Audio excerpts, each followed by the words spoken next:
Hello friends, it's Heather and I am back finally with another book review. In today's video, I'm going to be giving you my review of the third book in the Scottish Isle Mystery Series, Death at a Scottish Christmas. I just finished this yesterday on the airplane, coming back from Amsterdam in the Netherlands. I have actually had this book for a while because I've been in Germany for almost the last 2 weeks. And I took this book with me. Now, I did read a little bit of it, maybe the first 5 or so chapters, before we went on our trip. I read a good chunk of it on the plane going over.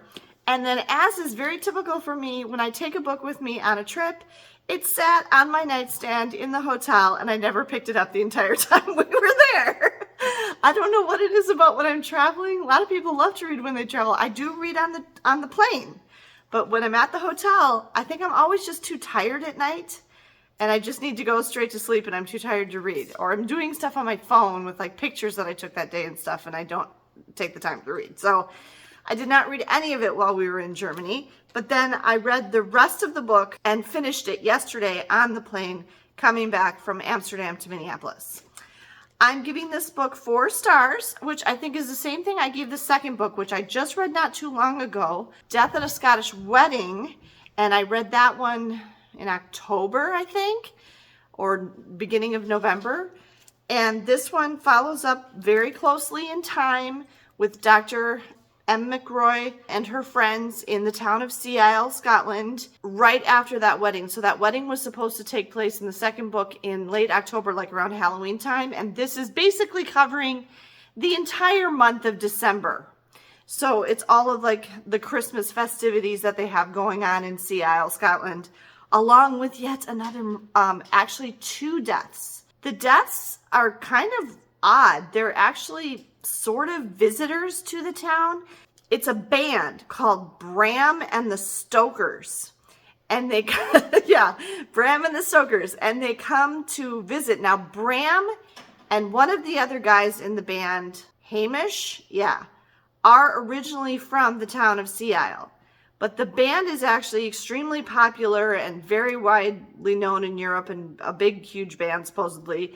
And they're actually just stopping there for like a little do before they leave on their big American tour right after the holidays. On the first night that they're there, and they have a really successful night playing in the pub where Dr.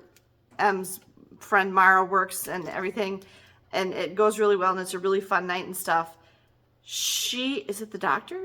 Yeah, I think the doctor finds Bram, the lead singer, dead on the beach, sitting on the beach, holding his guitar. Very weird. So he's the one that's killed, and then there's this whole big thing because, you know, what are they going to do now? Does the band go on without him? They're all sad because he died. They've been together for years. You know, do they continue the tour? And the one guy that wants to continue the tour is Davey, the manager. And a little later in the book, this is a little bit of a spoiler, but not really, he ends up dying too under kind of mysterious circumstances, not / car accident. Okay, so it's a whole thing. The mystery of the death of how did Bram die, and then did Davey die of natural causes or did somebody kill him? There's a lot of question for both deaths in the book about whether they died of natural causes or suicide or murder. So that in itself is complex. It's kind of a medically weird set of circumstances around both of these deaths. The doctor is, you know, kind of preoccupied with that for a lot of the book.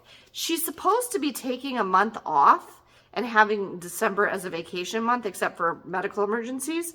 But she ends up like spending a good quantity of her time dealing with these 2 mysterious deaths.